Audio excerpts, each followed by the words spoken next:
नमस्कार, good morning. IND Hindi news में आपका स्वागत है। तो चलिए जानते हैं आज की सभी छोटी बड़ी महत्वपूर्ण खबरों को। इससे पहले वीडियो को लाइक और चैनल को सब्सक्राइब जरूर करें और आप किस जिले से वीडियो को देख रहे हैं कमेंट में लिखना ना भूलें। प्राण प्रतिष्ठा से पहले MP में 11 दिवसीय महोत्सव, मंत्री, मुख्यमंत्री और BJP नेताओं ने मंदिरों में लगाई झाड़ू। अयोध्या में राम मंदिर के उद्घाटन और रामलला की प्राण प्रतिष्ठा से पहले मध्य प्रदेश में 11 दिवसीय महोत्सव शुरू किया गया है। रविवार को भाजपा नेताओं व मंत्रियों ने प्रदेश के प्रमुख मंदिरों में साफ सफाई कर आमजन को स्वच्छता संदेश दिया। मुख्यमंत्री मोहन यादव ने उज्जैन, भाजपा के क्षेत्रीय संगठन मंत्री अजय जमवाल और प्रदेश अध्यक्ष BD शर्मा ने पन्ना के बलदेव मंदिर में झाड़ू लगाई। ऊर्जा मंत्री प्रद्युम्न सिंह तोमर ने ग्वालियर किला स्थित हरसिद्धि मां और हनुमान मंदिर में पहुंचकर साफ सफाई की। उन्होंने मंदिर में पोछा भी लगाया।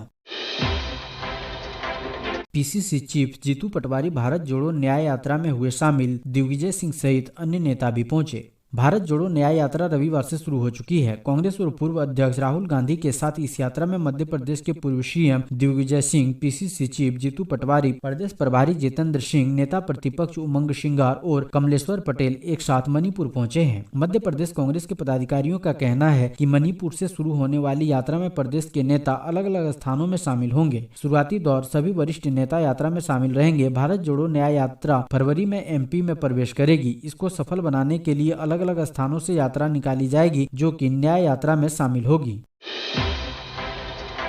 पुरानी पेंशन योजना पर लोकसभा में दिए गए बयान से मध्य प्रदेश कर्मचारियों में निराशा। बोले, राज्य सरकार स्पष्ट करे अपनी स्थिति। लोकसभा चुनाव से पहले एक बार फिर मध्य प्रदेश में पुरानी पेंशन योजना का मुद्दा उठने लगा है। लोकसभा में केंद्र सरकार द्वारा पुरानी पेंशन योजना पर दिए गए बयान के बाद अब मध्य प्रदेश की कर्मचारियों में निराशा है। वे भ्रम में है कि मध्य प्रदेश सरकार इस बयान के बाद पुरानी पेंशन लागू करेगी या नहीं। उन्होंने राज्य सरकार से अपनी स्थिति स्पष्ट करने की मांग की है। दरअसल तृतीय वर्ग कर्मचारी संघ के प्रदेश सचिव उमा शंकर तिवारी ने बताया कि मध्य प्रदेश सहित पूरे देश में पुरानी पेंशन लागू करने की मांग बड़े जोर शोर से की जा रही है। छत्तीसगढ़, राजस्थान, पंजाब, हिमाचल और झारखंड जैसे राज्यों ने पुरानी पेंशन लागू करने के साथ 2005 से नई पेंशन स्कीम में काटे गए पैसों को केंद्र से वापस लेने के लिए प्रस्ताव दिया गया, जिसे केंद्र सरकार द्वारा अमान्य कर दिया गया है। केंद्रीय वित्त राज्य मंत्री के अनुसार यह पैसा वापस नहीं लौटाया जा सकता है। ऐसा होने से इन राज्यों में भारी परेशानी उत्पन्न होगी और अन्य राज्य भी पुरानी पेंशन लागू करने से बचेंगे। स्वच्छता अभियान से नागरिकों को जोड़ने के लिए 22 जनवरी तक चल रहा है विशेष अभियान। श्री राम मंदिर अयोध्या में प्राण प्रतिष्ठा के अवसर पर प्रदेश के नागरिक क्षेत्रों में नागरिकों की उपस्थिति को देखते हुए नागरिक प्रशासन एवं विकास संचालनालय द्वारा समस्त नगर पालिका निगम, मुख्य नगर पालिका और नगर परिषदों को दिशा निर्देश जारी किए गए हैं। यह अभियान 22 जनवरी तक सघन रूप से जारी रहेगा। प्रदेश में अभियान की शुरुआत 12 जनवरी से शुरू हो चुकी है। नागरिक प्रशासन विकास आयुक्त भरत यादव ने इस संपूर्ण व्यवस्था की निगरानी रखने के लिए विभाग के संभागीय संयुक्त संचालक को सतत निगरानी रखने के निर्देश दिए हैं। यह जानकारी जनसंपर्क अधिकारी मुकेश मोदी ने दी।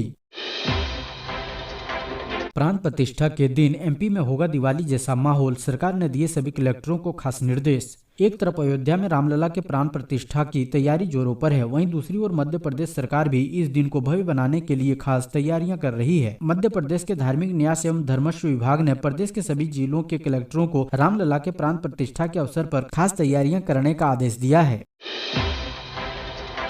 CM मोहन यादव के निर्देश का दिखा असर। इंदौर में अवैध रूप से संचालित किए जा रहे बाल गृह को प्रशासन ने किया सील। मध्य प्रदेश के इंदौर से एक बड़ी खबर सामने आ रही है। यहां अवैध रूप से संचालित किए जा रहे एक बाल गृह को सील कर दिया गया है। साथ ही यहां मौजूद 25 लड़कियों को अन्य सरकारी बाल गृह में स्थानांतरित कर दिया गया है। मध्य प्रदेश के मुख्यमंत्री मोहन यादव ने पिछले सप्ताह सभी अधिकारियों को बिना अनुमति के चल रहे इस तरह के बाल गृह के खिलाफ सख्त कार्रवाई करने का निर्देश दिया था। इस कार्रवाई को भी CM के आदेश का असर ही माना जा रहा है।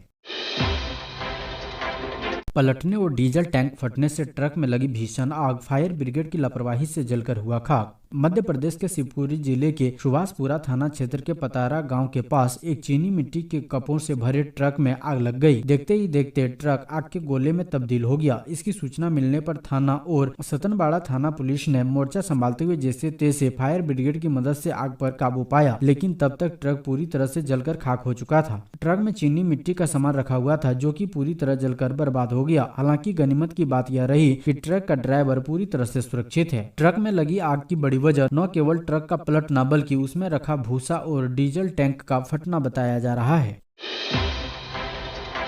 मुस्लिम युवक की बारात में हुआ हनुमान चालीसा का पाठ, बोले देश राममय और हम भी। अयोध्या में श्री राम मंदिर निर्माण और 22 जनवरी को होने वाले उद्घाटन से पहले देश भर में राम की भक्ति में डूबे लोग चारों ओर नजर आ रहे हैं। राममय हुए देश की मुस्लिम समाज भी अब पीछे नहीं है। मध्य प्रदेश के बड़वानी जिले के अंजड़ नगर में मुस्लिम समाज के एक युवक के विवाह के दौरान शहर में निकलने वाली बारात में बैंड बाजों पर बजने वाले धुन पर हनुमान चालीसा का पाठ किया गया। हनुमान जी की भक्ति में मुस्लिम समाज का मानना था कि यह गंगा जमुना तहजीब है। पूरा भारत इस समय राम की भक्ति में डूबा हुआ है, इसलिए हमने भी देश के साथ आगे बढ़ते हुए हनुमान चालीसा का पाठ कर एकरूपता का संदेश दिया है। मध्य प्रदेश में बीजेपी और कांग्रेस की नजर अब लोकसभा चुनाव पर। मध्य प्रदेश के विधानसभा के बाद सत्ताधारी दल भाजपा और विपक्षी दल कांग्रेस लोकसभा चुनाव में किसी भी तरह की चूक करने को तैयार नहीं है। विधानसभा चुनाव ने कांग्रेस में उम्मीद जगा दी है, तो वहीं भाजपा संभावित खतरों को भांप चुकी है। राज्य में हुए विधानसभा चुनाव में भारतीय जनता पार्टी को भारी बढ़त मिली। 230 विधानसभा सीटों में से 163 पर भाजपा के उम्मीदवार जीते, वहीं कांग्रेस 66 सीटों पर ही जीत हासिल कर सकी। सीटों के लिहाज से देखें तो भाजपा और कांग्रेस में बड़ा अंतर है, मगर इन सीटों को हम लोकसभा के लिहाज से देखते हैं तो नतीजा भाजपा की चिंता बढ़ा देने वाले हैं। राज्य में लोकसभा की 29 सीटें हैं, जिसमें से 2019 में 28 पर भाजपा ने जीत दर्ज की थी। वहीं कांग्रेस के खाते में छिंदवाड़ा सीट है। अगर लोकसभा संसदीय क्षेत्र की विधानसभा सीटों पर गौर करें तो एक बात साफ नजर आती है कि मुरैना संसदीय क्षेत्र की 5 सीटों पर भाजपा को हार का सामना करना पड़ा। इसी तरह भिंड की 4, ग्वालियर की 4, टीकमगढ़ की 3, मंडला की 5, बालाघाट की 4, रतलाम की 4, धार की 5 और खरगोन की 5 सीटों पर भाजपा को हार का सामना करना पड़ा। उज्जैन में बोले सीएम डॉक्टर मोहन यादव, रामलला का आमंत्रण ठुकराने वाले फिर विचार करें, नहीं तो जो आंधी उठेगी उसमें पता नहीं चलेगा। मध्य प्रदेश के मुख्यमंत्री डॉक्टर मोहन यादव ने कहा है कि अयोध्या में रामलला प्राण प्रतिष्ठा समारोह का आमंत्रण ठुकराने वाले लोगों को अपने निर्णय पर फिर विचार करना चाहिए। यहाँ एक कार्यक्रम में मुख्यमंत्री ने कहा कि उन्हें आशा है कि जिन लोगों ने भी प्राण प्रतिष्ठा समारोह का आमंत्रण ठुकराया है वे इस पर विचार करेंगे। सीएम ने कहा कि उम्मीद है कि ऐसे लोग बहुसंख्यक भावनाओं का सम्मान करेंगे, नहीं तो जो आंधी उठेगी उसमें इस तरह का निर्णय करने वालों का पता भी नहीं चलेगा। डॉक्टर मोहन यादव ने यह भी कहा कि भगवान राम के प्रति इस तरह का भाव लाना बहुत दुर्भाग्य की बात है। मुख्यमंत्री डॉक्टर मोहन यादव ने यह बात उज्जैन में रेलवे के multi disciplinary zonal training institute के भूमि पूजन अवसर पर कही। पन्ना पहुंचने पर एमपी के राज्यपाल मंगू भाई पटेल का हुआ भव्य स्वागत, भारत विकसित संकल्प यात्रा में हुए शामिल। मध्य प्रदेश के राज्यपाल मंगू भाई पटेल पन्ना जिले के 2 दिवसीय दौरे पर हैं। वह ग्राम सिकरिया के चोपड़ा में भारत विकसित संकल्प यात्रा में शामिल हुए। उनके साथ बीजेपी के प्रदेश अध्यक्ष और खजुराहो के सांसद विष्णु दत्त शर्मा के साथ साथ जिले के तमाम आला अधिकारी मौजूद रहे। भारत विकसित संकल्प यात्रा के दौरान उन्होंने कहा कि पहले गरीब लोगों को बरसात में 4-4 दिन तक जागते हुए रात गुजारनी पड़ती थी, लेकिन अब मोदी सरकार की देन के कारण हर गरीब को पक्का आवास मिल गया है। उन्होंने कहा कि पहले महिलाओं को चूल्हे पर खाना बनाने में कई तरह की परेशानियों का सामना करना पड़ता था, जबकि अब उज्ज्वला योजना के तहत हर गरीब महिला को गैस से खाना बनाने की सुविधा सरकार ने दी है, जिससे महिलाओं को काफी राहत मिली है। खुले बोरवेल की जानकारी देने वालों को मिलेगा 1000 रुपए का इनाम। मध्य प्रदेश में खुले बोरवेल में बच्चों के गिरने की आए दिन खबरें आती रहती है। कुछ खबरें तो राष्ट्रीय स्तर की हो जाती है और कुछ खबरें स्थानीय लोगों तक ही रह जाती है। अभी दिसंबर 2023 में ही अलीराजपुर में एक 5 साल का बच्चा बोरवेल में गिर गया था। वहीं जुलाई 2023 में विदिशा में भी ऐसा ही हादसा हुआ था। जून में सीहोर में भी ऐसी घटना सामने आई थी। इस तरह की घटनाओं की पुनरावृत्ति रोकने के मकसद से श्योपुर कलेक्टर संजय कुमार ने खुले बोरवेल की जानकारी देने वालों को 1000 रुपए का इनाम देने की घोषणा की है। इसके लिए प्रदेश के मुख्यमंत्री डॉक्टर मोहन यादव ने निर्देश दिए थे। अब श्योपुर में खुले हुए बोरवेल की जानकारी बताने वाले लोगों को 1000 रुपए का इनाम दिया जाएगा। कलेक्टर ने जिले में पिछले 10 साल के बोरवेल के रिकॉर्ड और उनकी हालत जानने के लिए राजस्व कृषि पंचायत के कर्मचारियों की टीम भी गठित की है।